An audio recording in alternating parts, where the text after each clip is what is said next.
It's not a bird, it's not a plane, it's Superhero Slate. It's a modern podcast where we talk about everything that's great, like movies, TV, superheroes. It's Superhero Slate. Oh yeah. Hello everyone and welcome to Superhero Slate, the show where we run down the latest superhero entertainment news. We love TV, movies, superheroes, so let's talk it all out. My name is Chris Dillard. And my name is Mike Royer. And this week we're getting back into the swing of things with Across the Spider-Verse in theaters, Mike. Yeah? Man, we just needed one more bit of Spider-Man. I know, I ran out of and Spider-Man this could have news. been a spider sweep. Yeah, I know. We're going to talk about this 12-minute Spider-Man 2 gameplay reveal that dropped in the middle of the week, which we were told wasn't going to happen, Mike, and I want to figure out what happened with that bit of news for you. The other biggest thing this week is the Fantastic Four cast has potentially been revealed via some scoopers and more. Yeah, I guess what we could have done, I just saw like a rumored tweet, probably like a discussing film Twitter account. I swear they'll retweet just anything that's like a rumor. That was like Martin Scorsese considering Tom Holland for his new movie about Jesus. And Tom Holland would be Jesus. So I guess maybe that could have been our possible third Spider-Man adjacent news, as if we'd ever talk about it to begin with. But. Right. Yeah. That's I'm trying to think of maybe there's some stuff in Ironheart. We'll talk about Spider-Man Homecoming. That could have been it. Mike. So, but yeah, absolutely. We are in. I would say happy Memorial Day to everyone. And thank you for those who served. Is that right? Am I on the right day? Right? Okay. Yeah. Sure. Yeah, it's the first of three American holidays. Is what I call it. There's this one, the 4th of July, and then there's Labor Day. Right? Those are the three.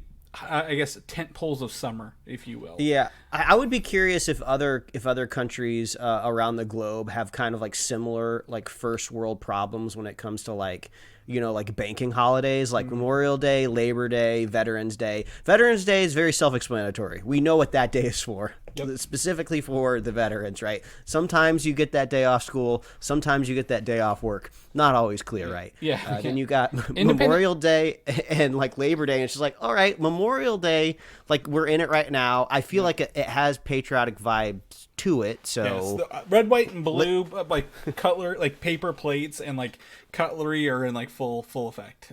Yeah, and I believe Labor Day has something to do with labor movements, workers' rights and stuff like that. Yeah, but it seems very out of place compared to the other ones, right? Yeah. But I'm not complaining. We usually get the time off, but yeah, this is. There's got to be holidays like this in I don't know, Australia or something like that, where it was I don't know what Kangaroo Day is, but I get the day off work, so that's all that matters. That's right. But yeah, so I would say, on a quote unquote unofficial summer / official day of summer, right? Here in whatever part of the country I'm in, Midwest, middle thing, school is ending this week. For kids, pools are opening for the first time on Memorial Day. The sun is out. It's pushing 80 to 90 degrees on the regular. So it feels like summer. The drive-in theater is open in full effect as well, Mike. I saw it yesterday. So they had Across the Spider-Verse on it when I drove by it this morning. And I'm like, wait, can I go early? Can I go to the drive-in? They're not open on a weekday, but before.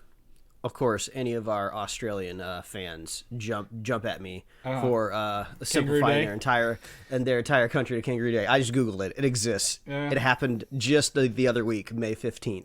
International Kangaroo Care Awareness Day. Well, so it is a day. Just let me know if you got it off work. I'm just curious. The interesting part with that is also, again, we have to, one of the other podcasts I listen to, they're Australian-based.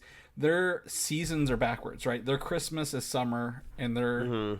and what our Independence Day would be for them is freezing cold. So I'm well, I guess I'd be interested to see kind of how that plays out in the other direction, right? When it's warm in December and cold in July. It's we're just gonna have to go to Australia. That is just the writing on the wall. Oh yeah. We'll go meet some koalas. That's right. And you can throw another shrimp on the Barbie, if you will, because we don't have it in here, but I believe there was a new Barbie trailer this week, right? That movie is coming out pretty soon.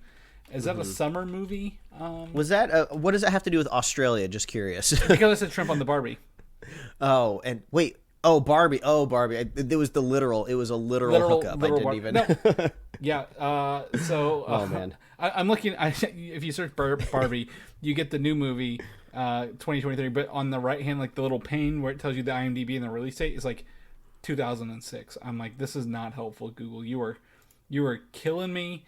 Trying to find July 21st. So it's a summer movie. But anyways. I saw a graphic on social media that was showing the artists that are going to be in the like Barbie soundtrack or whatever. Yeah, Dua Lipa's new song's out. I've been listening to that this weekend, but go on. And I was scanning to see if Aqua was in there anywhere. Yeah. I was curious if they brought them back for a Barbie girl. I didn't see it, but who knows? Maybe there's going to be some sort of cameo. They are in the new trailer. That song is on the new trailer. Ooh, they sampled it. Okay, that's cool. Yeah, so it is there. Weirdly enough, Ryan Gosling is in the soundtrack. It just says Ryan Gosling, so he must do some sort of like original song in the movie. I don't think he can sing. I mean, you can kind of hear his. Yeah, like I put quotations around sing. He's kind of doing one of those like singy, talky things. I feel like. I mean, he's handsome and an amazing actor. Yeah. He doesn't have to sing. Yeah. So I'm not levying. But I'm sure he can. That's the best part, right? Like I'm not gonna put it past him. But yeah, I'm not expecting him to do like break out into like full. Like a Little Mermaid movie, right? For timeliness, in a Barbie movie when he's playing Ken. So.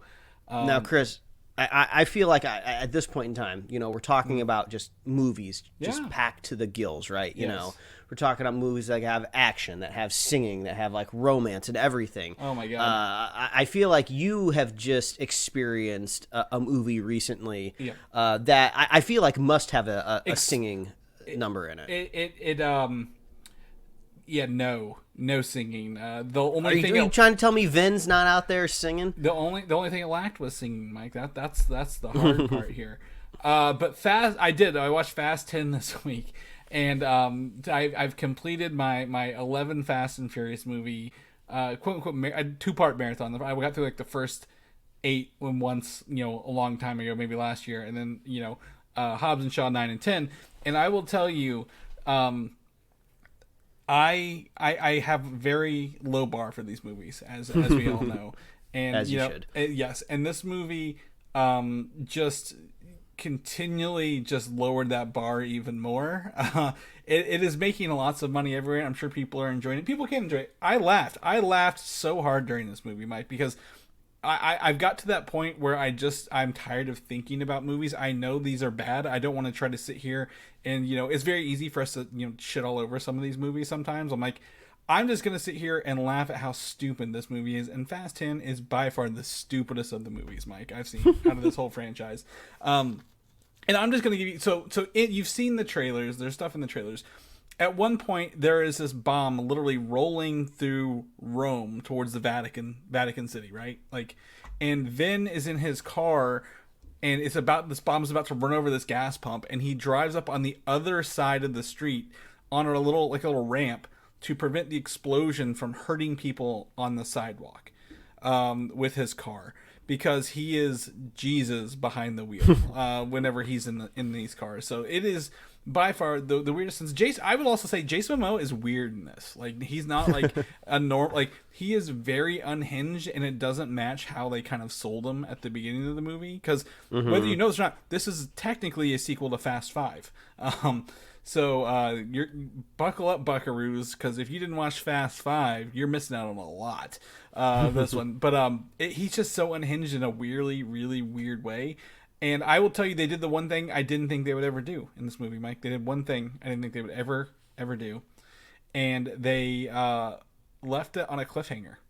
Like, they're like, we know we're making another one, whether you like it or not. So we don't even have to end this movie. They didn't end it with the barbecue like they always have in all the other movies. So, man, I know it's really, really crazy to think that. But I again, Fast. I'm not gonna watch these in theaters. They are not getting my money by any imagination for the next Fast 11 whenever it comes out, where they make it. But like, if you're into the Fast movies, this is just on par with 9, just a little like stupider with some of the stuff. But like, if you're not into the Fast movies, this one's not going to change your mind. So I had a good time laughing and just being goofy with it, because we are in summer movie season, Mike. We've got so many movies. I was looking at my tickets, right? For we have something this week. I have Transformers the week after, and then we have what was it? Indiana Jones, and the Flash tickets went on sale. So like we are just in prime summer movie season, man. Yeah, Wes Anderson's next movie comes out in June as well. Yeah.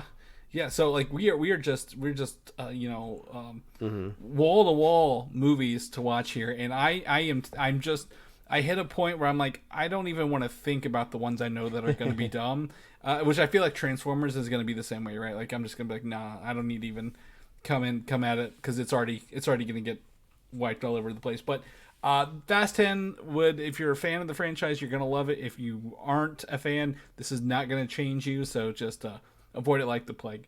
But it seems here on your next movie, and now this title that you've put in here could be one of about 4 different movies. I'm gonna guess. Yes. I'm gonna really, really hope that this is the newest one of them. Yeah, yes, it is. Okay. Finally playing a summer, I guess early summer movie catch up, if you could even call this a summer movie. But finally got to watch Dungeons and Dragons, which I do resonate with you, Chris, when you say it is nice sometimes to just sit down and watch a movie that's not connected to like a gigantic franchise, not something where you have to worry about like the lineage of where the story's gonna go next, or if there's required reading before you get into it. Yeah. You can just kind of like turn your brain off a little bit. Which is funny because Dungeons and Dragons, I feel, would have like the most lineage and the most reading beforehand if you played the games, right? But like the movie does not require that. So yeah, it's just totally unnecessary to watch it and enjoy it. And like while we were watching it, like I could see very much what was and like wasn't supposed to be like a reference, right? Mm-hmm. Because you just have like very specific objects on the screen or specific like spells being cast, and it's just like I feel like this would have been in like a D&D handbook for sure. But it was just fun, and I think it's just been a while since I've got to see Chris Pine like kind of be that Captain Kirk Chris Pine again, just like the swashbuckly, like charming, funny, arrogant type of guy. The lead with a plan, and he's always got a joke up his sleeve no matter what. Yeah, it was a good time. It's a little slow to start, and in the first act, I'm just kind of like, okay, people said this movie was like really, really like good, and I was like, when is that gonna kind of like kick in? And then once the kind of like merry band gets together and they start going on their like quote unquote like campaign, right? Yeah, it really. And like the movie is just set up really, really well to like search for MacGuffins, right? That's kind of like the mark, the bad mark that like kind of superhero movies get. There's always like a MacGuffin that the hero's got to get or protect, right? But in a D&D movie, it's just like, MacGuffin City.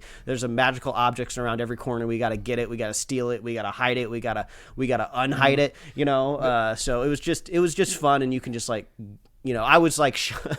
I was shocked by the celebrity cameo of Bradley Cooper. Yeah, I know. I was trying. I was like, I didn't expect him at all when I saw this, and it's so funny because he's playing literally like a little halfling in the movie. Yeah, it's just so. At first, I was like, "Is that Brad?" I couldn't almost believe it for a second, just because he's like. He just doesn't traditionally look like very handsome in the role, right? He's kind of like almost got like a bowl cut going on a little bit in a way, and he's like skinny shrunken hobbit. down. He's a skinny hobbit, if you will, at the end of it. Yeah. It was so funny. I hope it seems like obviously they're gearing up for sequels for this. We talked about the success of this movie before on the podcast. I've just finally gotten to watch it. Yeah. So I hope his character gets to come back in some fashion. Oh yeah, absolutely. I think 2 things. One. My anytime I think about this movie, I think about the scene with the tiefling who changes into like she was a fly and then she has to change into like a bird and a cat. And that great whole sequence. long scene, like that's one long take sequence, and it's fantastic with all the different animals. But also we both just watched Michelle Rodriguez movies back to back. That's right. She's out here killing it, and all these. She's kind of doing like a proto kind of like Drax, I would say, in this group, but it works really, really well. I'm not used to her kind of being like funny. She's just so serious in everything that I've seen her in. So it was a nice turn there. And spoilers, not spoilers, doesn't matter. But like she literally dies and comes back to life in everything she's in, Mike. Like literally every franchise she's been in, she's like Resident Evil, Fast movies, stuff like that. She is a force to be reckoned with. And notably, she told James Cameron she did not want to come back in the Avatar universe. She put her foot down for that one. Yeah. Yeah, wait till the third one or the fourth one. She's going where the money is, man. She's just everywhere. So, absolutely, I'm glad you got to finally watch it. I'm glad you thought it was good because it is a fun adventure movie, right? At the end of the day, like all the characters come and go. The what's his name? The Paladin dude, who's in Bridgerton. I thought he was really fun too. Like the he's very straight laced type of character, badass the whole way through, right? Like, he's like if you want to be somebody, you want to be him, kind of thing. Yeah, the chunky dragon, that was hilarious. The real like, oh, this is just like a fat chunky boy protecting all of his like I don't know if it was those gold in there. He was just eating everybody. Yeah. So yeah, but that was great. But go check it out. It's on Paramount Plus. I'm sure you probably don't have a subscription to it because I think it's the streaming service that's struggling the most with subscribers. So I think it's worth a month of it to just go peep it and check it out, and then I don't know, go watch some Star Trek on top of that. But that's the two Dungeons things and Dragons. The two things on Paramount: Dungeons and Dragons and Star Trek. Exactly. And then me and my wife are almost finished with the 4 of our favorite TV series that are ending just within this like week bubble right here.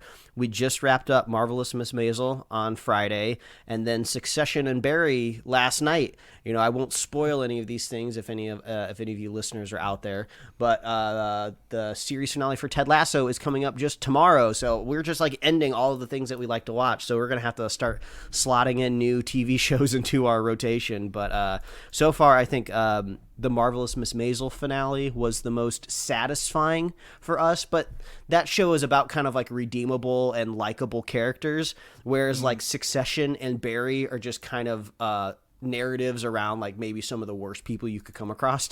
So you're kind of almost like rooting for demise when it comes to those shows. So it's a little bit of a different calculus in your head. So it'll be nice to end with the palate cleanser of Ted Lasso, which everybody is lovely in that show.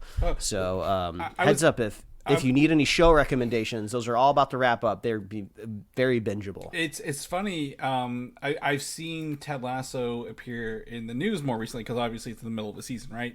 And public discourse in the show has turned hard apparently in season 3. Like, man, nobody likes season 3 of Ted Lasso anymore. This was the problem. Ted Lasso came onto the scene, this awesome feel-good show that people definitely needed during the pandemic, and also it was just a nice change of pace.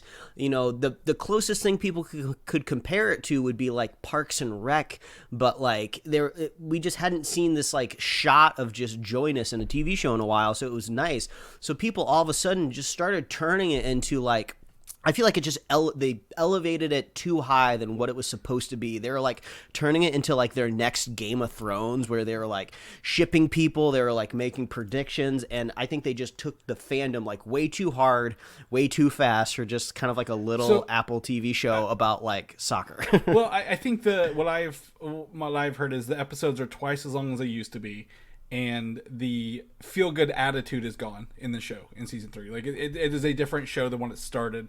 From now, I've not watched it, but I'm like, well, if a show started doubling episode length and wasn't the same, I'd probably be a little upset too. But I don't know. I'd not heard, Ted Lasso. Everyone loves it. Then the next thing, everyone's very against it. I'm like, I got whiplash just reading the news on it. But I mean, the thing is, I could relatively agree with these people, right? The first season is by far the best season, but if you don't elevate something onto a pedestal, you can still enjoy, what they have left to tell. So that's my recommendations, public service announcements, whatever you want to call it. Go out there, watch some good TV. I could recommend all of these shows. But yeah, that's what I've been up to, Chris. All right. Well, then you're gonna have to. At least they're all ending because this week you get to go back to the theaters and we get a return to Sony's Spider-Verse, Mike. After several years, how long has that been since that movie? It feels like it's been forever. I want to say 2018. I know I could easily type it into this magical screen in front of me, but I'm just going to go ahead and wing it. 2018, it was December of 2018. In my head, it was 2019, but it was late December of 2018. So, we've not been there in several years, and we are returning back into it. Theaters this week. I've not heard anything or seen any articles about post-credit scenes for this movie, but I'm going to say there probably is one or two, right? There was one in the first one, teasing Spider-Man 2099, who is obviously a main character in this one. And then also, in case you've all forgotten, Beyond the Spider-Verse, the sequel list, is coming out in less than a year, March 29th, 2024. So my guess is, as they've said, and everyone loves to say about their second movie in a trilogy, this is their Empire Strikes Back, Mike. And with Empire Strikes Back, that means you're leaving it on a cliffhanger, probably, to revisit it in just a couple months. So, oh man, you said Empire Strikes Back, and it just made me remember there's these two roommates that are on TikTok, and the other one has not seen any Star Wars before in their entire life. They obviously know of it. You can't live in this world and not know something about Star Wars, but they've never seen the movies. So the roommate is setting them down and watching them chronologically through the story, and then recording their reactions. And they're getting up to Empire. They just went through the prequel trilogy. They watched A New Hope. The next one is going to be Empire Strikes Back. So I'm really curious to see what happens to that. But it's really fun. Like that's the one thing that would make like a nerd who like would never want to have children, just so you can like bring somebody new into the world and show them Star Wars at some point in time. Yeah. I mean, I always reference that comic, right, from XKCD. It's like you're one of today's lucky 10,000 who are being introduced to this for the very first time, and like there is opportunity when someone's like, I haven't watched that, to celebrate that with them and go live vicariously through them experiencing this media. And what do you do? Like you have this huge responsibility of like, how do I introduce this to somebody? Do we go chronologically through the narrative? Do we do release orders so they can kind of understand the cultural world and how it affected it, you know? It's funny because I literally talked to someone Friday night about this who's never seen it, and they were like I don't know where I would start. Maybe chronologically. I'm like, I would recommend, and I always say the machete cut of Star Wars, right? And this is where you do 4, 5, 2, 3, 6. Yeah, but thing is, now you got Rogue One you can throw into the mix. Soon you might be able to include Andor into the whole thing. If you're just doing movies, right? Just to keep it simple right now, because I would diving into the Clone Wars TV show and Andor and all the other stuff, that'd be a whole different beast. But like if you're like, we're gonna watch the movies, I would do 4, 5. You can do 1, 2, 3 if you want to see them all. But obviously, I think there's a real, if they don't know Darth Vader is Luke's father, which a lot of people probably know just culturally, right? Even if you've never seen the movies, like you're like, Luke, everyone knows the line. Finding that out and then going back and finding out who Anakin Skywalker is in 1, 2, and 3 is such a fun trip to watch it that way. So we have Star Wars news later, but while we're on it, the 40th anniversary of Return of the Jedi, was recently, right? And there's this project I follow called Star Wars Despecialized. And are you familiar with this project? Oh, yeah. So they released a version 3 of Return of the Jedi this week for that anniversary. So like they keep going back, finding older reels, cleaning them up, making them 1080 and 4K finally, of these closest to theatrical release ever of these movies. And they're fan projects. You can't buy them. Really impressed Disney and Lucasfilm have let this go on for as long as they have. Letting people, literally un-George Lucas the film at the end of the day. So that came out this week for people who are interested in that. Nice. Moving on, across Spider-Verse, buy your tickets, get out and see this movie. It is a cartoon movie, yes, but people need to go see it in theaters. The first one is great. This one's I have high hopes for this one, Mike. So get out and see Spider-Verse in theaters. Captain America: New World Order has it's the next movie production to be affected by the writer's strike that is still going on, and I don't think there's any end in sight yet. But more power to them. And another movie as well. But we have some set photos of Sam Wilson and what's his name, Danny Ramirez, or Joaquin Torres as Danny Ramirez while they're filming Falcon and Winter Soldier out here. Not Falcon, New World Order, Captain America: New World Order. Sorry. I mean, I suppose this is an improvement over the last set photo we saw, where there was just a perpetual plane wing blocking everything, but he is out of the suit, in civilian clothes, so it just kind of looks like somebody's catching him walking out of lunch. But that was the suit from that video last week, though. When you're like, was that Anthony Mackie? I'm like, yeah, because that's the same clothes he was wearing whenever he was with the snake dude. So so pretty excited to see that. I mean, like I said, I'd rather just watch the footage. So hopefully, this comes out soon. But I'm glad they're still doing production. On the flip side of this, what is probably a closely related movie, or maybe similar. The Thunderbolts movie production has been paused during the writer's strike as well. So, no real surprise there. I've not seen anything like filming on this yet. So, I think it's just like, again, pre-production scripting, stuff like that. Yeah, it's interesting. I feel like I'll have a little bit more to say when we get to our other movie that was not affected by the writer's strike, but was at the same time. Yeah. So I'll wait to chime in when we get to Deadpool 3. Yeah, Thunderbolt. I think we've talked about how things are going to be delayed at Marvel due to Iger's quality over quantity strategy, right? Mm-hmm. And I think this is going to push back several more things that we have reported on, right? Like, if Thunderbolts productions pause, I don't think the Century one shot is going to happen, or it's not going to happen this year, right? One of those things. So I think when SCCC rolls around, we're going to get a more up to date release schedule to reflect real world events and their internal planning for everything. News that dropped today: the Punisher, John Bernthal, is returning to Daredevil: Born Again, and afterwards, it is rumored that he's going to get his own headline show on Disney Plus as well. Again, another Punisher show, if you will. Wow.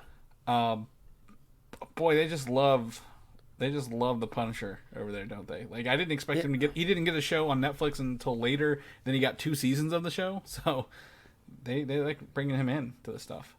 I'm just really curious narratively how they bring back characters like Daredevil and the Punisher, which theoretically have different character origins slightly, because these are like multiversal versions of the characters, right? They're not the same that we've seen from Netflix. So it's like we do need like a little bit of backstory to just inform their character, right? But I feel like it's going to be like a little confusing, right? Because they treaded a lot of like ground or for both of these characters of kind of like how they coped with their past and trauma and like their friendships and their love lives and everything like that. So when you're booting up like a brand new series, I feel like, do you just like what do? You have to like, just like any new season of a show, right? You have to invent like a brand new storyline, new hurdles for them. But yeah, it'll be interesting, like narrative, problem solving. Yeah, I don't think I think I'll lean a little bit farther from you. I don't think it'll be confusing. I think they will borrow elements from the Netflix show, right? Like, hey, here's some similarities, like Daredevil and She-Hulk, and Spider-Man. Yeah, it's fine, works for me. Kingpin, I'm interested to know why he's different, right? He's more of a comic booky, like tankier character, gonna be in this. But yeah, Punisher, to me, it's just they love bringing Frank Castle in everything they do. The Punisher just got this, but it kind of gives me hope, a little bit of hope here, Mike, that some of these ground level heroes, fighters, events, whatever we want to call them, are going to be able to live and exist without having to be part of these larger universal cataclysmic events, right? Like, hey, we can literally see someone like, the Punisher in downtown or like in Queens or New York, whatever, without having to deal with alien invasions all the time or something like that. Yeah. Like, the world's not ending all the time here. It's just like we have criminals that we have to worry about all the time. Mm-hmm. So very excited for that. On the flip side, speaking of New York, Ironheart, the show that is done in production, we've not heard much out of this show in a while, right? Since she made her debut in Wakanda Forever. But the rumor is Mephisto is human form, if you will, has purchased the Avengers Tower during that Spider-Man Homecoming and owns a tech company. So we'll mostly see him as a suited up businessman in this show, which I thought is an interesting take. I won't believe anything about Mephisto until I see it with my own eyes. Yeah. I think this is the best way. This will be the most likely scenario because of the red. Not the Red Hood. That's DC. The Hood has his magical cape or whatever. So we're going to be interested to see why the devil wants technology at the end. I mean, I do like the idea of the tower going in the other direction, right? I think everyone just assumed it would be the Fantastic Four tower at some point in time. There's 1,000 photoshops you can see out there on Google Images if you want to, right? And I'm glad it's not the Kingpin as well. That was the other thing. Like, the Kingpin bought it. Well, no, he doesn't really need to buy the tower yet. Maybe at the end of this, but Ironheart relatively quiet on that front. So hopefully we get some news sooner than later, right? Get to see some of this. All right, buckle up. We are in the Fantastic Four news section, Mike. We want to talk about this. The rumored cast for this movie has been revealed by quote unquote a scooper called My Time to Shine Hello. This account is notorious for dropping everything and anything. It could be true, it could be not true. I think the more you drop, the more likely something is just going to stick, right? So that's where he gets some things right, gets some things wrong. So if you click in here, you'll see the photos of the 4 actors, and they are saying that Adam Driver is locked in as Reed Richards, Mr. Fantastic, which we've talked about. Margot Robbie as Sue Storm in The Invisible Woman. Paul Mescal as Johnny Storm, the Human Torch. And Daveed Diggs as Ben Grimm, the Thing.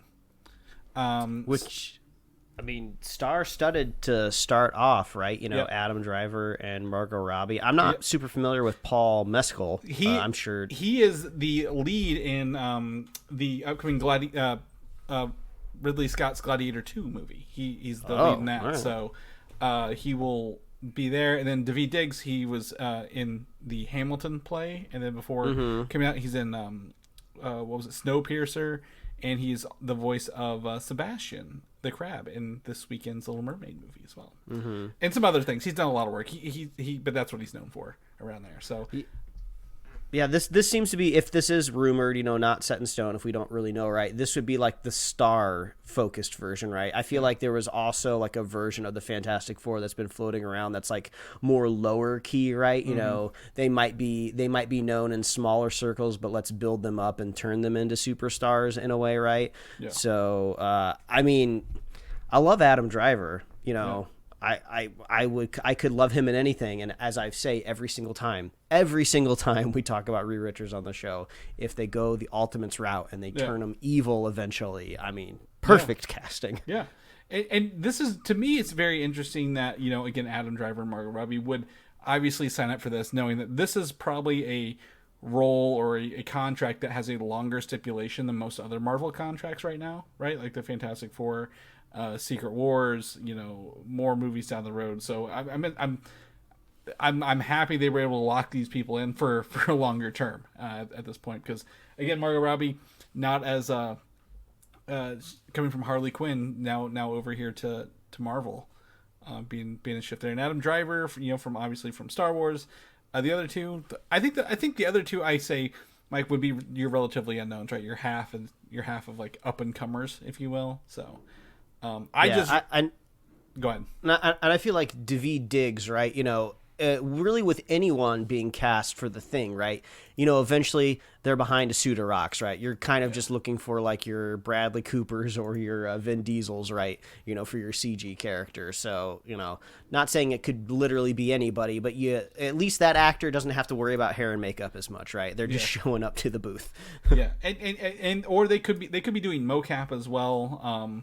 But, you know, he's right now his latest role is a voice acting role. So, absolutely fantastic.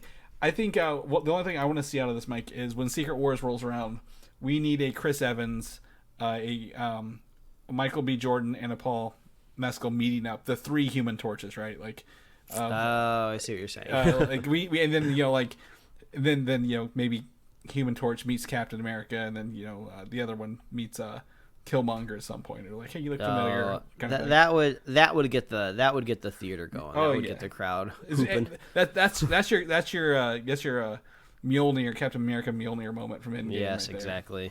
And then the other part of this, we've talked about this before, but Antonio Banderas is obviously rumored as Galactus, and then he posted a video literally this weekend of him getting a exact copy of his face built for a movie. And why would you do that unless you're going to use him as a big, you know, alien kind of thing, right? Like, is this his Galactus? Are they modeling the Galactus stuff kind of thing? I don't know, because he's got that big helmet, right? We all talked about the Galactus, the big helmet. So, oh man, there's probably like hair and makeup people out there who work in the industry that like recognize like these specific people, doing it, and they're probably like, oh, or I guess they'd be props people, right? Yeah. And they'd be like, oh no, these people always work on like Marvel movies, right? So there could be a little bit more here, but yeah. It's, I get claustrophobic watching this video. It's a time lapse of him being essentially encased in plaster, and About the time they only leave him with his nose holes uncovered, I start getting a little claustrophobic watching it. So it's kind of crazy. You don't really need to do this as much anymore, right? With a lot of the 3D scanning technology that we have, but this is cool too. yeah. I'm sure he's gotten both done, for that. So very, very, very cool. Now to jump back to where you were talking about, Deadpool 3 has started filming. Hugh Jackman, Ryan Reynolds, they're on set. They're doing the roles. I believe also the actor who does Colossus was there as well.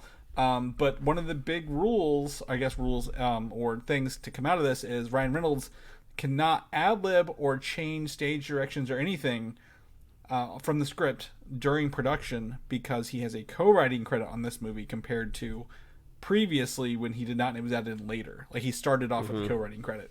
So that really prevents him from, ad-libbing on set. However, as we have talked about till we're blue in the face, literally you can voice over any of his lines in the voiceover booth because he's wearing the Deadpool mask, right? Like there's very little work you have to do on set. Yes, exactly. And especially since, I don't think he was out of the Deadpool suit that often in the sequel. I don't believe so. I don't think we saw a lot of, except in the prison scene, I guess. Yeah.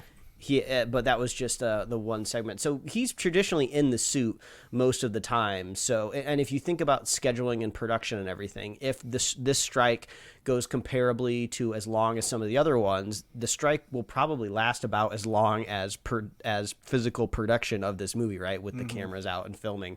So yeah, the strike could be wrapped up by the time post-production comes around, and then you can ad-lib and go crazy and you'll be fine. You'll be good to go. Also, I don't know, you could consider this a bad thing, you could consider this a good thing, but this movie has probably been written about 1,000 times already. We like when it was back at like Fox, they had like drafts of it. It was moved to Disney, they probably had a draft of it. They decided where they were going to probably put it in the multiverse. They had a new draft of it. So I feel like maybe a lot of the problem solving for the writing has hopefully already been done, Well, this movie also, it had the sisters writing it first, and then it went back to Reese and Warnick, right? Like, remember, like the Molyneux sisters did it originally. Yeah. So this has been through several hands, well beforehand. So hopefully they do the script, and with Ryan Reynolds on the writing staff. Technically, I guess they would have a writer there, even though he's not officially there as a writer, right? Because most of the production stuff, you don't have a writer on set, or they should, because they need when they do this. So hopefully he can at least, hey, we'll shoot some more when it's done for payouts, but let's keep production going for everybody else on the crew. So yeah, another thing these films are going to have to look out for is there's an actor strike possibly on the horizon. Coming up as well. So that could impact some of these things. So I think we all just kind of need to like buckle down and just prepare that there is a lot of renegotiation happening out here in Hollywood. And, you're maybe not going to get things as quickly as you wanted, but you could see an explosion in animated content, right? If it doesn't cross over with WGA, because the Animation Guild, they already renegotiated their contract, I think, last year. Yeah. So you could see a lot more animated projects on streaming possibly. So, if you like animation, that could be a bonus for a little while. But if you don't watch it, they're going to remove it from all your streaming services forever, and you'll never be able to watch it. So, we are just in this vortex of awfulness. So, hopefully they get all this ironed out for us, just us consumers, on those regular people. Moving into DC, there were some Funko releases earlier, and one of the villains they confirmed on these Funko releases is someone named Conrad Carapax. And I'm like, that sounds like a really old villain who's named after a bug somehow. Yeah, Carapax. Yeah, it sounds like something like a part of a bug or something, like another word for like an exoskeleton or something, like carapace. Yeah. I think that's what I'm thinking of. Yeah. I think there's like a Pokemon named Carapax or something similar to it as well. But he's in the comics, he was the indestructible man. He wears his consciousness was transferred to a suit of armor during like some sort of accident or something. So he's essentially an indestructible man who is the suit of armor. He's not in the armor; he is the armor kind of thing. So the carapace is the upper section of an exoskeleton. See, there you go. So there you go. Yep. So it's all coming around. But yeah, he he's not been around really a lot. He was like a villain in like the second Blue Beetle, so don't know much about him. But that's supposed to be the villain. So I expect fully another a color swap version of Blue Beetle he's gonna be fighting with later, who's red and gold. So not really surprised. Again, this movie is still on track to release later this year. Don't really know what to make of it yet, but maybe it'll be fun, right? Maybe we'll get to see some fun things in here, since it was made for HBO Max before it went to theaters. On the flip side of this thing, the next DC project hitting theaters is The Flash, and tickets are now on sale. However, with this came some really like whiplash inducing news here, that the early estimates for this movie, they're like, it's gonna make 140 million opening weekend, right? And now it's down to 70 million. They literally cut the anticipation in half, Mike, when the tickets actually went on sale. So the ticket sales were they came up out of nowhere. I mean, I guess from just an execution point of view, right? It was just, I was in the middle of the day one day, and I just happened to be on my Cinemark app earlier in the morning. I think I was trying to reconfigure some of my Spider-Verse show times, right? And that morning, the Flash tickets weren't on sale because I was checking. And then later I checked again, like 2 hours later, then all of a sudden they were on sale. And then 2 hours later I see like James Gunn tweeting about it. So there wasn't really pomp and circumstance about the announcement of the tickets. And they had already had so many trailers for this movie out already by the time. So it's not like there was an announcement trailer for ticket sales that everyone was waiting for. So yeah, and if you're in one of like 15 or 20 cities, you can actually watch this in IMAX on Monday, June 12th. I don't live near any of these cities, but that's a great opportunity if you want to go see it early. But yeah, I went ahead and bought my tickets. I think Indiana Jones came out like the week before, right? So I got those tickets. Like I literally, it's like adding these all to my Apple Wallet. I'm like, oh my god, like most of my stuff in here is now just movie tickets for this summer. So someone's like, you go to movies a lot? I'm like, well, this year I am. Not normally, but this year we're back in business after production kicked back up. So hopefully this movie does well. I don't want to see again, if movies are successful and good, we all win, right? You know, we all lift each other up. So hopefully it's a good movie and successful. But boy, is there a lot of unknowns about this that I'm just ready to watch and get out of my system. So also, do not forget, this was screened at, what was that expo? What was that expo like a couple weeks ago?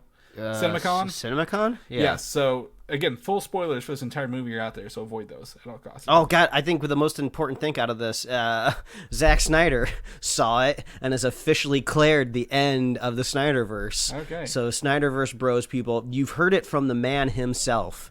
Yeah. He has admitted he lost the election. Oh my gosh. So just deal with it. Oh my god, it was I mean, I never confirmed it, you know. I never downloaded Vero and found his account and confirmed that he actually used the hashtag end of the Snyderverse or whatever, but I'm just gonna believe it because it has to be. Right. Yeah, it was technically over a long time ago, but you know, we'll let him have this. I think the only thing left from that would be Aquaman 2, right? I keep forgetting about the only remnant, but I think this will affect that. I've heard again, rumored post-credit scenes. The rumored post-credit scene for this movie is what ends the Snyderverse. So we'll see if it's this one or if Aquaman does it. So knock on wood. But tickets on sale. Get them if you want to go see this. A lot of people are excited to see George Clooney as Batman again, Mike. Not George Clooney, the other one. Michael Keaton. Why did I say George Clooney? That's the worst Batman. Why would I do that to myself? Michael Keaton as Batman in this. They also released a Hot Toys of him as Batman this week. Did you see that model? Like so it's him with the gray hair and all the bat suit stuff. Looks pretty cool. Shifting gears, we're going to talk about some sad news here. Actor Ray Stevenson, known for being the Punisher in the Punisher Warzone. He was a Volstagg in the Thor movies, passed away unexpectedly earlier this week. He is actually going to be one of the evil, not Sith, but Dark Jedi in the upcoming Ahsoka show. The character Baylan Skoll in that. He's the obviously the gray-haired man with the beard and the orange lightsaber in the trailer we saw. So really, really sad to lose him. He's been a great character actor. I've always liked Ray Stevenson and everything he's done. So if you've not seen the Punisher Warzone, and you're looking for, again, something to mindlessly watch, I highly recommend that Punisher movie. Yeah. He's a man with intensity. Yeah. The Punisher Origin also has Wayne Knight, known for the role of Newman in Seinfeld, in it. So if you didn't know that, that's a big win in that movie as well. So. But I'm excited to see him play a Dark Jedi in the upcoming Star Wars Ahsoka show, and again, sorry to hear his passing.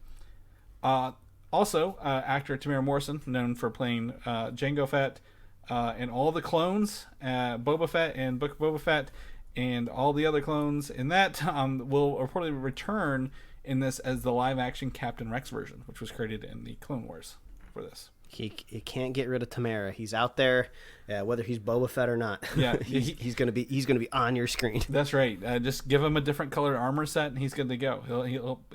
He'll be doing this for as long as he can. I'm really glad he's kind of seen a resurgence, right? Like after Episode 3, right? They never really used him for anything, so really, really cool. Rumors for Star Wars Episode 10, Mike. This is big rumors here. And this is that the ghost versions of Luke and Anakin will be in this movie, or at least we're in a version of the script. Now, remember, we are on our second director / script writer. We had what's his name, who did Lost or whatever. I think the first script, but like this is supposed to have, again, ghost versions of Hayden Christensen and Mark Hamill in this movie. Yeah, I mean, weirdly enough, it feels like a lot of the prequels have started to be rehabilitated over the years, either with like the Clone Wars or bringing some of the actors back for like a second chance, right? So it's weird to see like the Star Wars fandom kind of like energized about Hayden Christensen again. Right. It's just funny to me. Yeah, well, it's the younger people. I found a lot of people who grew up only seeing the prequels first. They were like, yeah, this is great. This is my Star Wars, right? Then you have the people who are like, just kind of coming back into they're not kids, but like, people are coming in to the Force Awakens and those, and they're like, oh, I like these. I'm like, fine, you can have it. But the last, the Rise of Skywalker is the worst one. We can all agree here. That is the worst movie in the history of Star Wars. Oh my god! But I still remember the feeling.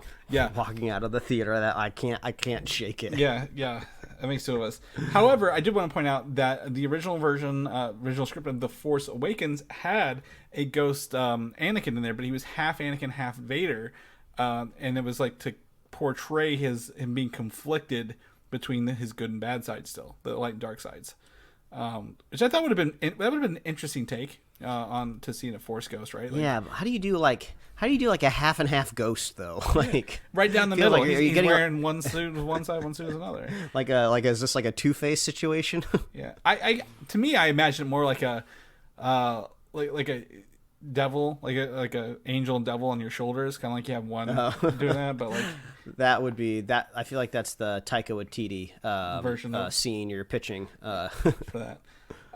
So yeah, if they have them, great. That's awesome. Force ghosts are cool. We can't really, I guess we could pull in. No, I guess Obi-Wan really, he wasn't around, right? Like, I guess for what's her name, Rey, just Yoda there at the thing. I don't even think she was with him. She was with Luke. He was with Luke. So I couldn't think of any other Force ghosts I'd want to have.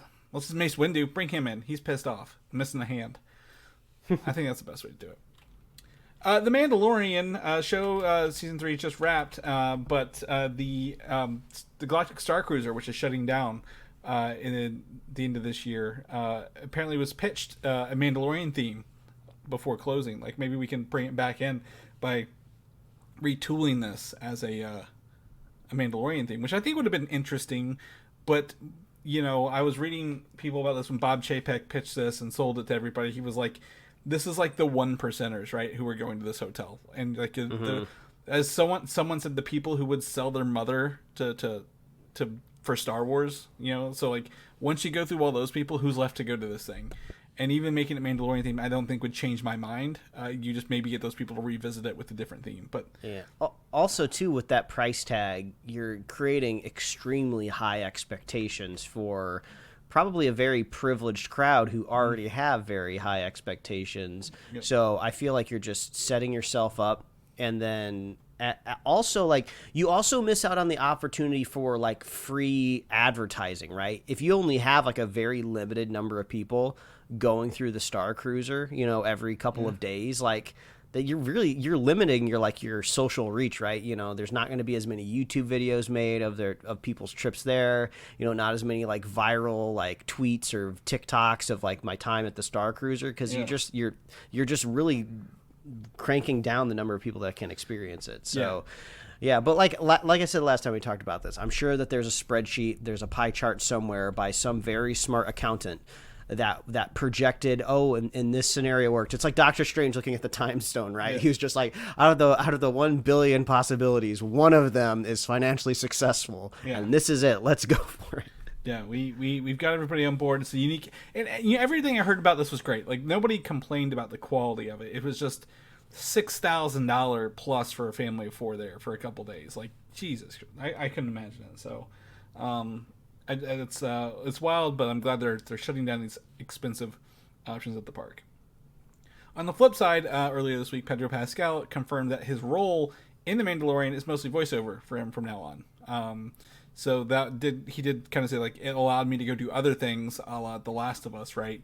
During that last season. So they don't think, you know, he will ever, if he takes his helmet off, it'll be a rare occasion, you know, right? In however many seasons remain, you know, when he's in that Dave Filoni movie, right? So I don't think we're going to see him, but maybe once or twice ever again, like his face in the show. So I think that's fine. Talk about a clutch gig. Yeah. I mean, like we were talking about before, you know, voice acting like the thing, you know, right? This is just, man, this is awesome. This is like this. What an amazing journey Pedro Pascal has been on through his career. One of these, again, he's essentially got the James Earl Jones role, right, of Vader in Star Wars. Mm-hmm. Like, I can entirely, I anticipate they've recorded enough words from him to they can just literally type it into a computer. Like, hey, throw this dialogue in, and it sounds like the Mandalorian going forward, right? So. Wouldn't be surprised if he's not even recording lines very often going forward either. Just ones that they couldn't get right.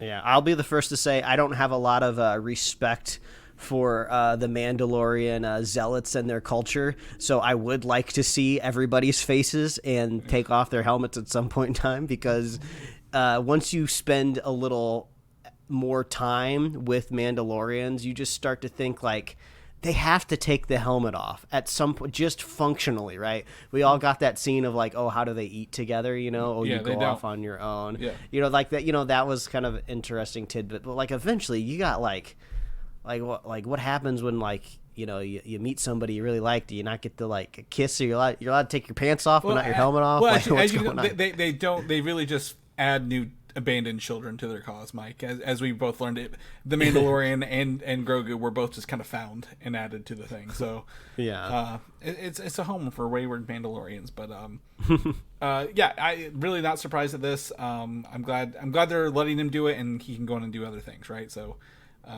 good for him. All right, a little bit of meat here for the episode, Mike. We had a Sony State of Play. We haven't had one in 2 years, I think they said, this week. And, you know, we got some games. A lot of the games, trailers, some look cool. Some looked kind of okay, right? Not really up my alley. Whatever, it's fine.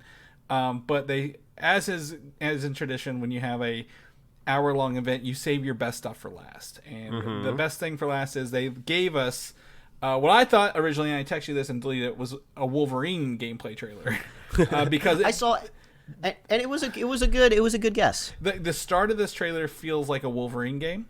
However, Spider-Man 2 gives us 12 minutes of cinematics, gameplay, and more, all in one goodness. We're meaty 12-minute section here. It's great. Yeah, we're gonna talk about this for a while, because this was the highlight of my week for sure when it comes to just anything that I got to see on the internet.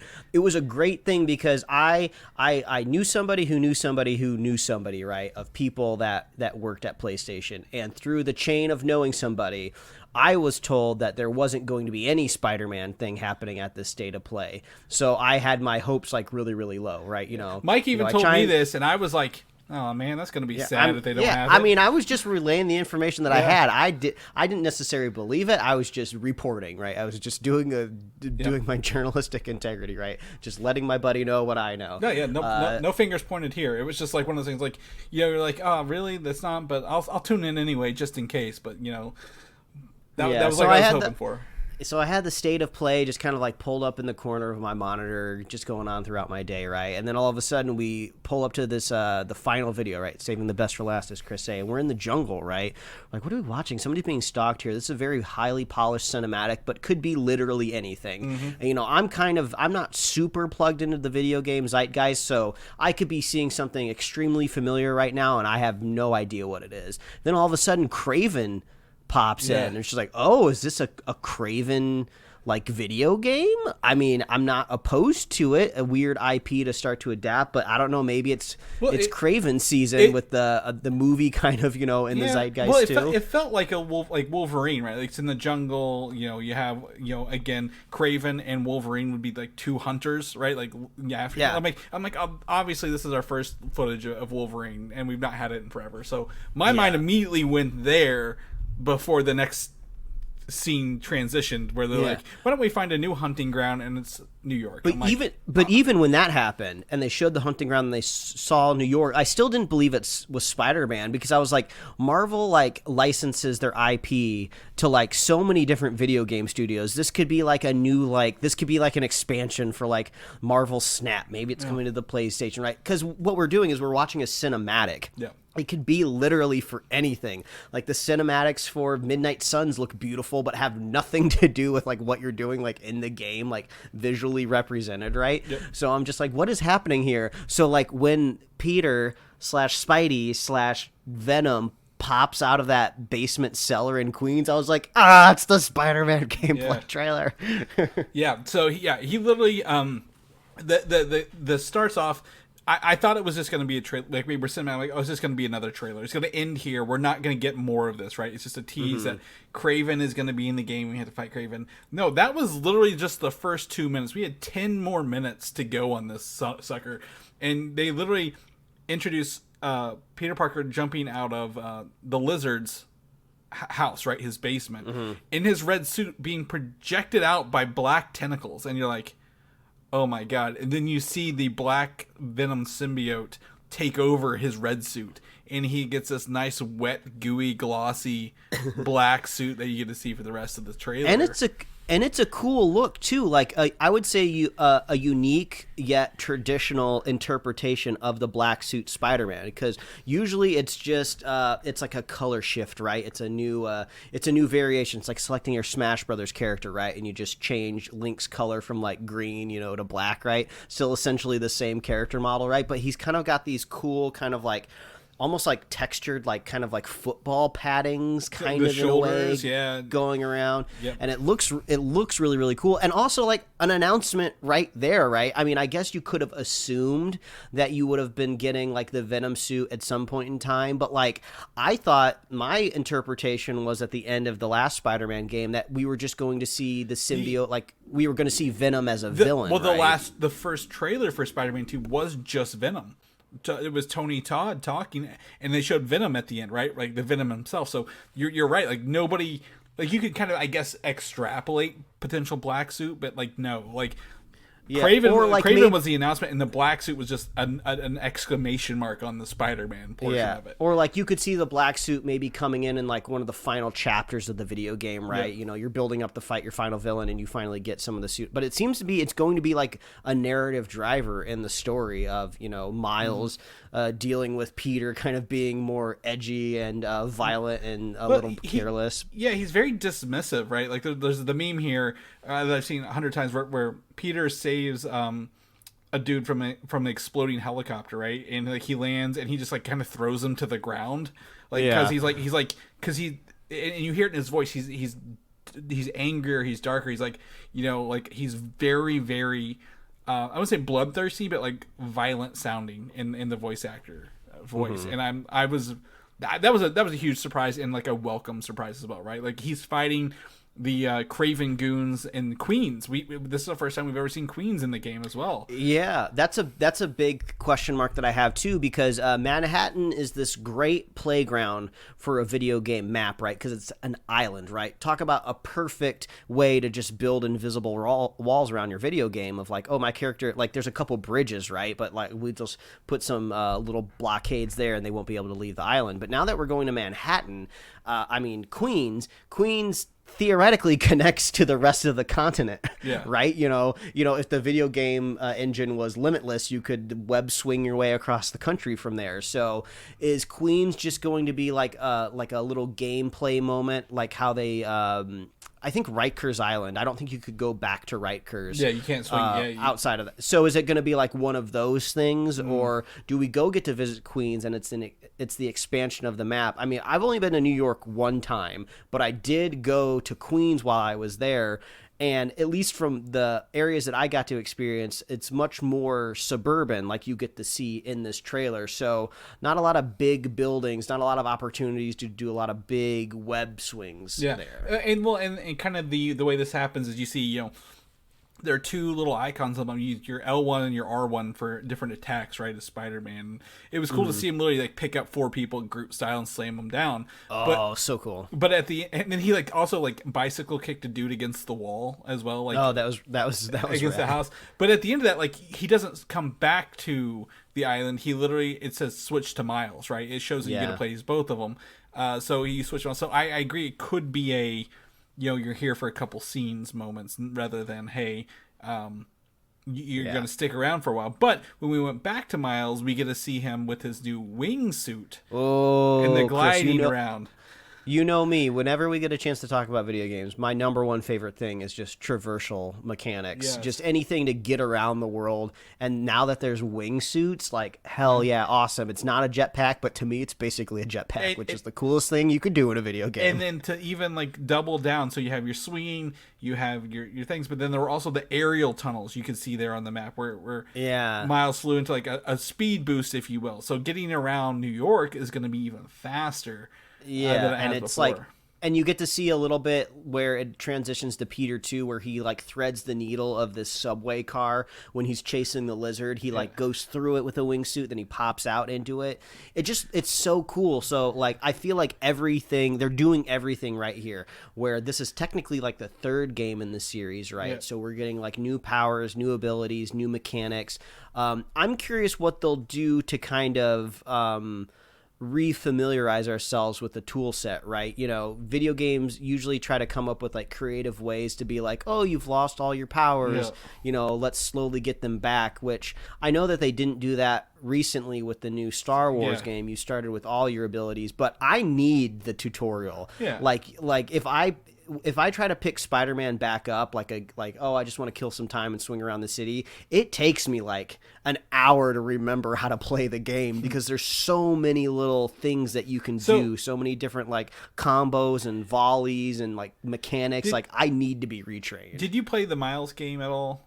By chance? Mm-hmm. So I like what they stripped it down, right? Like you don't have 10 gadgets, you had 4 gadgets and like 4 abilities rather than like all of Spider-Man's. I thought that was a better way to handle a streamlined version of the game. But as you saw, like you're actually pulling left trigger or L1s and R1s to different like stacking your abilities. I'm like, that's wild. Mm-hmm. I really like. You can.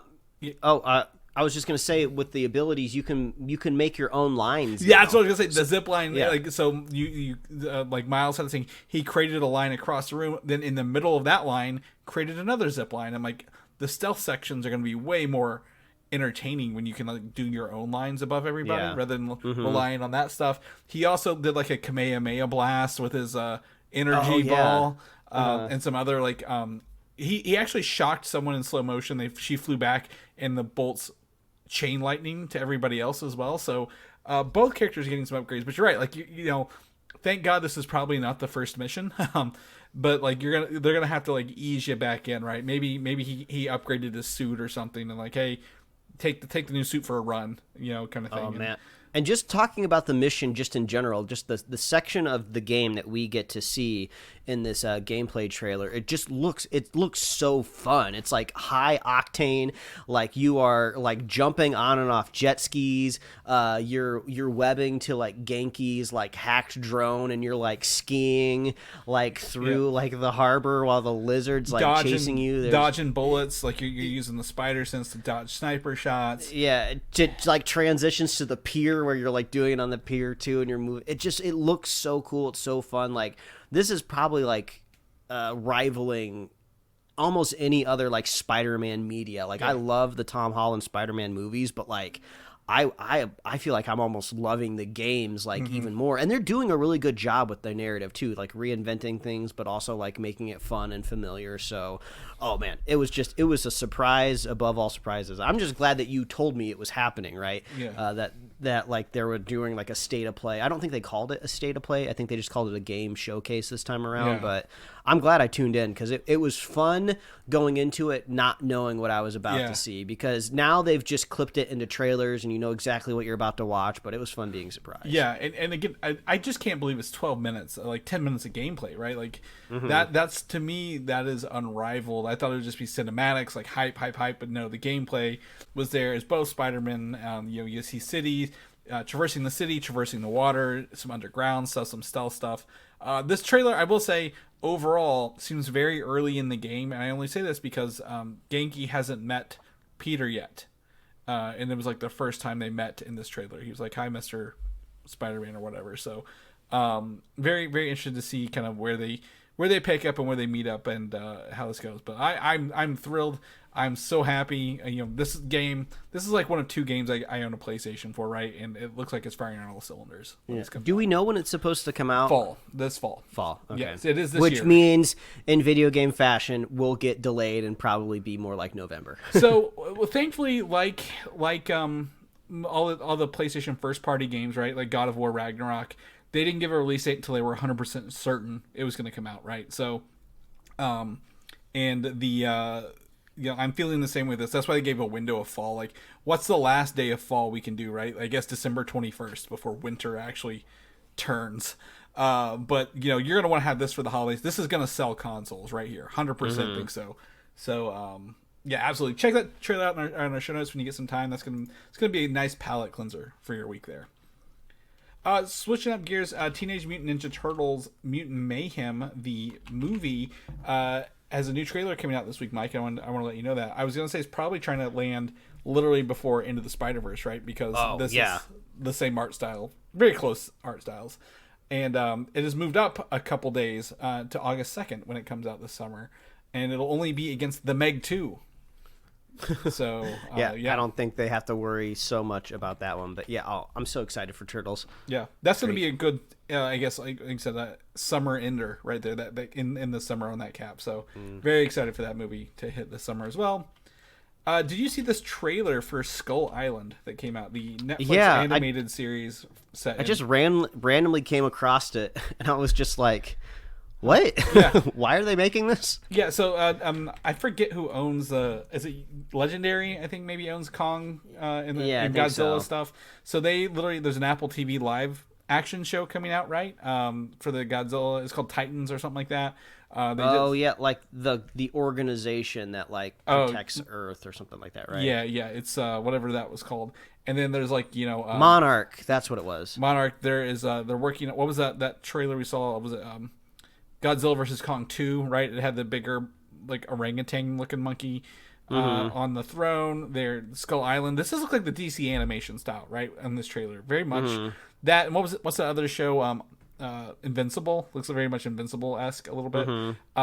So they're going on with this. This didn't really move me too much to want to watch it, but thought it was interesting that they've made it and it's coming out June 22nd. So that'll be some. I was just taken aback. It seemed like something that you would see maybe release within like one of the last movies, right? Usually that's kind of like the play for these Netflix animated adaptions, right? They try to like synergize a little bit with something else that's just come out, and I'm like, I think we're a little far away from like the next Kong thing, so very strange. Well, my guess is it's like, hey, this is to remind you that this property is still out there while we make the movie and other stuff. Because again, Godzilla vs. Kong was HBO Max. Remember, they dropped that on HBO Max digital first in like 2022, was it, or 21 when it came out? So you gotta be all over the place, all over streaming services to watch this stuff. Because the next one will be Apple TV. So they're just licensing out to everybody and anybody who's got a streaming service. Lastly, this is more Mortal Kombat 2 news. The movie, Adeline Rudolph, who I believe was also in The Chilling Adventures of Sabrina, much like the last actress who was confirmed, and she is the female lead in Hellboy: The Crooked Man, which also recently wrapped filming, will play Katana in this upcoming movie. Katana is, I believe, she is the blue fan-wielding Mortal Kombat character. You remember the ones? We're both right now just like Googling Katana. Mortal Kombat. Like Jade is green, Katana is the blue one. She's essentially the I guess the love interest of Liu Kang in the games. So Princess Katana, so she's the blue fan wielding one, not the green one. That's Jade. So woof. I'm more interested in the parentheses that the Crooked Man just wrapped up filming. That's more I would say exciting at this point in time. So the Hellboy, the new movie written by Mike Mignola, based on the series, wrapped filming I think last week or so. So she is now free to move on to the Mortal Kombat 2 filming. I want them to go ahead and just confirm Carla Urban is playing Johnny Cage. Like, go ahead and tell us that's true, so we can get that out of our heads and get excited for this movie to come out, right? So, big year for Mortal Kombat fans. If you like Mortal Kombat, all over the place. But that's it. That's the show for this week, Mike. Really love talking Spider-Man with you because we haven't really talked since we saw it live. So, absolutely great there. But if people want to know what you're up to, what you're doing, where can they find you, bud? Well, they can find me at Mike Royer Design on Instagram, Twitter, and TikTok, and you can read my webcomic at liferewardsrisk.com. Chris, if people want to find you, catch you, see where you're at, where can they find you? Find me on Instagram, Valdan87, or Twitter, Valdan, Valdan, or any video game system with those things on there. You can check it out. If people know more about the show and what we do every week, and next week we'll have 2 episodes for you guys with our Across the Spider-Verse review. Where can they find all that good stuff? Yeah, we're gearing up for the summer movie season, so if you want to see what we'll be reviewing, what news we're going to be talking about, head on over to superheroslate.com. You can find us on Apple Podcasts, YouTube, Spotify, wherever else you love to listen to find podcasts. You can like us on Facebook, follow us on Twitter and Instagram, and you can get merch at superheroslate.com/store. We love hearing from you. Reach out. What did you think of the Spider-Man gameplay trailer? Are you excited for the new blue Beetle villain that we think is an insect? We don't know. Let us know. Reach out. Let us know what you think. We love our super fans, so if you want to be a super fan of this show, all you got to do is share the show with a friend, share the show with a buddy, and we'll be here every week, folks. That's right. We'll catch you guys next week. Bye. Thanks for listening, and don't forget to subscribe.